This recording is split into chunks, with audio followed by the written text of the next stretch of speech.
Greg, Ryan Hennessy, WVTM 13 in Birmingham. I spoke to you a few years ago. I said, how do you replace Nick Saban? You said, I'm just going to kick that can down the road until I actually have to do it. Yep. Yeah. Well, you had to do it. There's been so much talk the last 3 days. We've been refreshing Twitter, rumors. But you said, when I talk next, it's going to be the next head coach.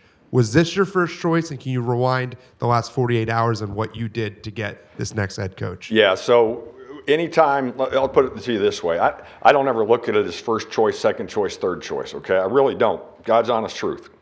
I look at it as you go through the process, you work on plan A, plan B, plan C, plan D, and that's not a rank order, okay? When I sit down with somebody on one day, and in my mind I may feel like, hey, this one may make the most sense. As soon as you sit down with somebody, you have a feel very quickly. And what I'll tell you, as soon as I sat down with Coach DeBoer, and Nicole was there, and his wife, and then Regina, when we sat down 2 days ago in a hotel room in Seattle, I was like, not that long into, I'm like, this could be our guy. And you want to make sure you do your due diligence and all those things, and that's what we did, and thrilled that we're standing here today with him as our new coach. Ariel Schaefer, CBS 42 News in Birmingham. When you talk about setting a precedent, Coach Saban did set that. But for Coach DeBoer moving forward, what do you think his precedent is going to be like, and how is he going to continue the tradition and legacy of a program like this moving forward? Yeah, I think that's why he's here today is because he was excited, honored to take on the task of a program with the tradition that it is. I'll tell you this story. As y'all know, I have ties out that way. And Mike Bellotti, who used to be the football coach at Oregon, took him to the Rose Bowl, coached at a really high level. He and his wife, Colleen, came to our Tennessee game, I think 3 years ago now, or 2 years ago now. We were at home this year, so 2 years ago now. And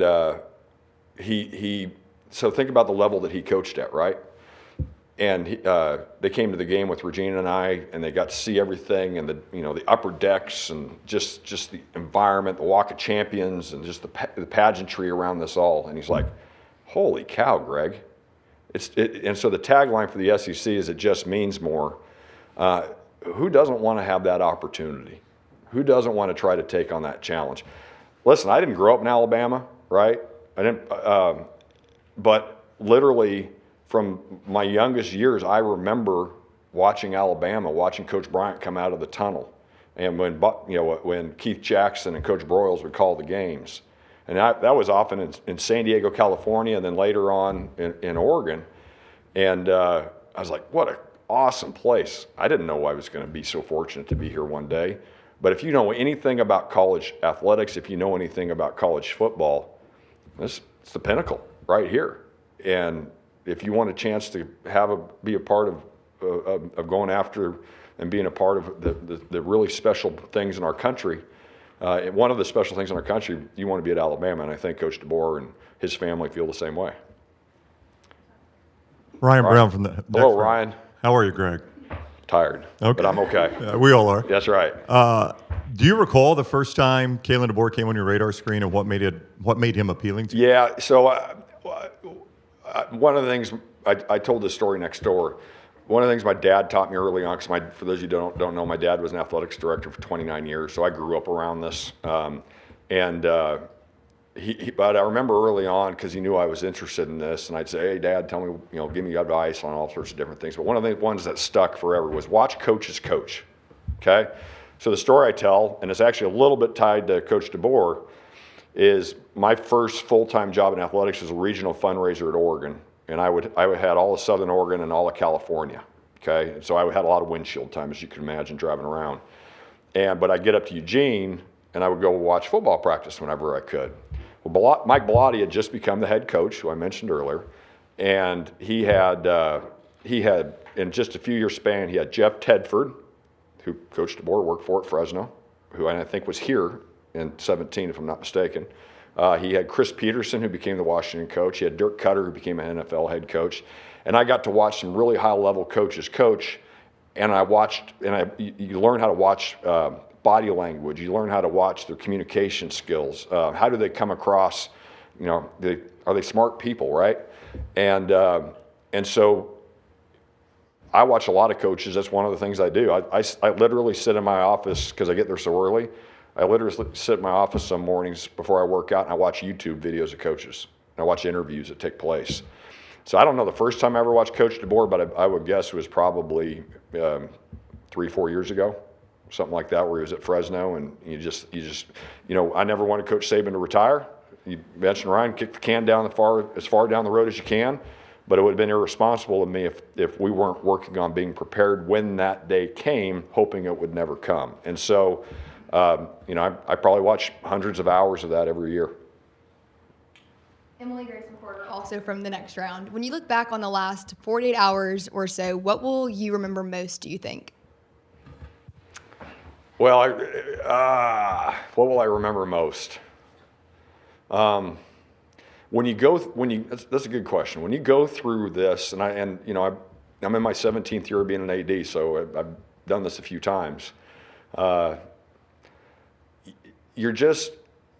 You think about as much, you know, probably as much as anything, you think about the responsibility that you have, that so many people are counting on you to be a good leader and make good decisions and be thoughtful in the process.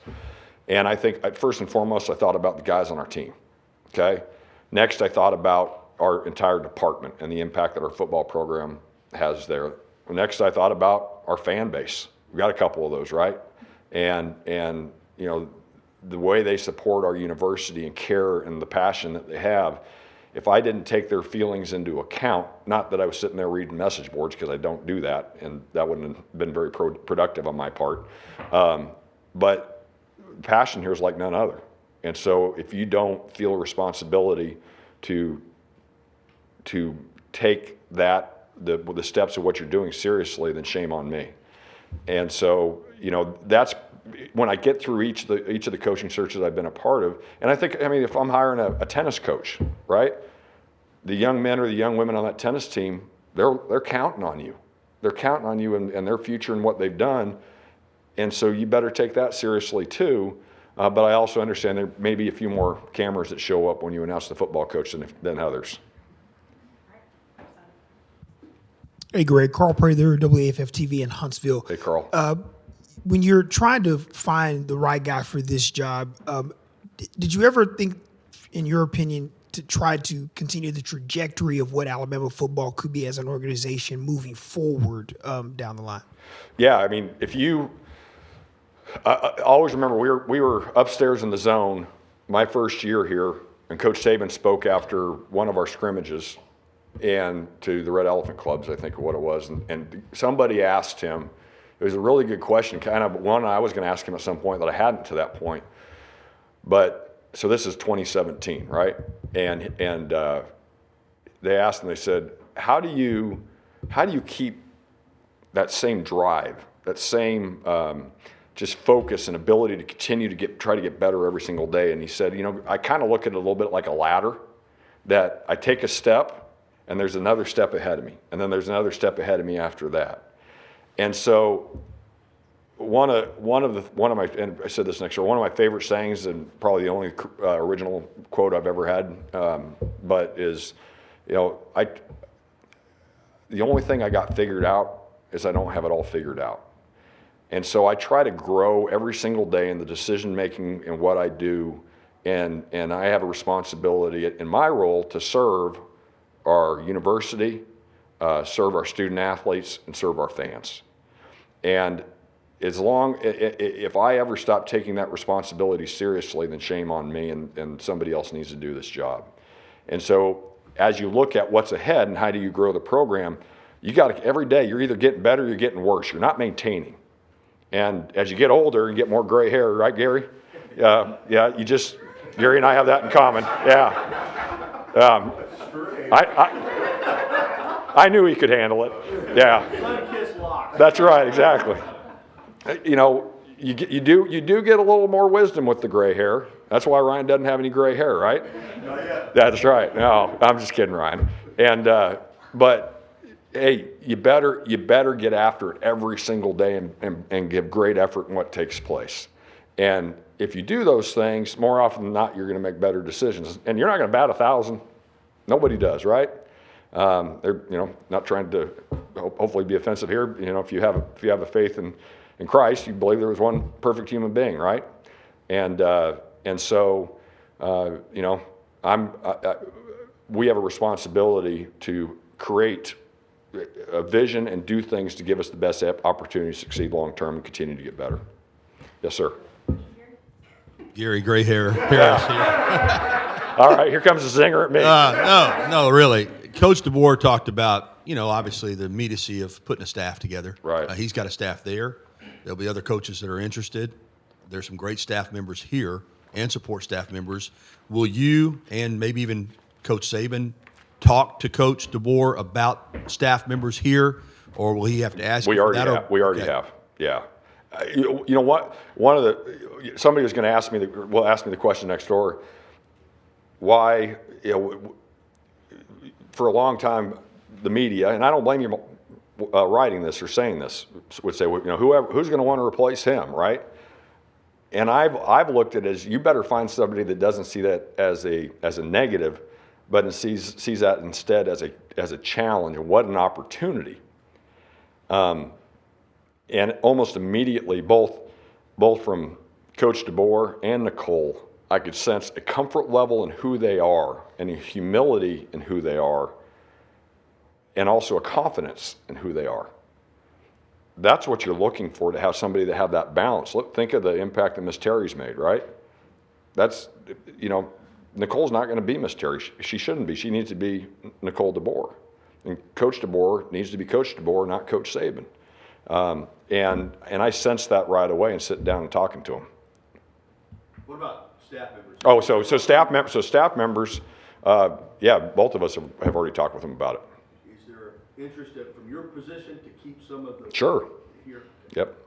Yep. But at the same time, too, if I don't have the confidence in the head coach to manage their staff, and I got the wrong head coach, right? Yes, sir. Hey, Greg. Jamal Kennedy at WCFA 12 News in Montgomery, Alabama. Coach DeBoer has coached, all over the place, from high school to NAIA to FCS and then eventually to FBS. What does his coaching journey tell you about the kind of person that he is?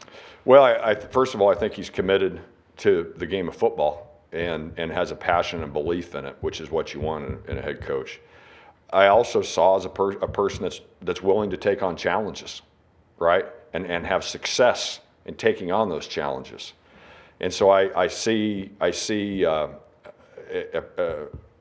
person, a coach, a family that has embraced that journey, and where, when you say you get an opportunity to be the head football coach at the University of Alabama and see that as what a unique and special opportunity that is, he very much is somebody that and then on top of that, just looking across his academics, his approach to recruiting. I had to be a little careful this time. One of the tricks I do is trying to call former players, and I had to not set off a bunch of alarms, right? But I still was able to get some feedback out there from people that had played for him and worked with him. I'm not going to tell you who it is, but I got a text message from somebody inside the Washington Athletic Department yesterday who I've known for a long time. And she said, "I used to like you." And she said, "We're devastated inside this department because and she said, but we're happy for him too, because what a good person he is within the walls of the entire University of Washington Athletic Department." Nick Brooks with WTV Wide On in Dothan. Obviously, a big week for you guys. You look at Coach DeBoer's resume. What sticks out to you the most of what he's done over the past 2 seasons, or whether it's been the past 20 years as a coach, and kind of why you made the hire? Yeah, you look.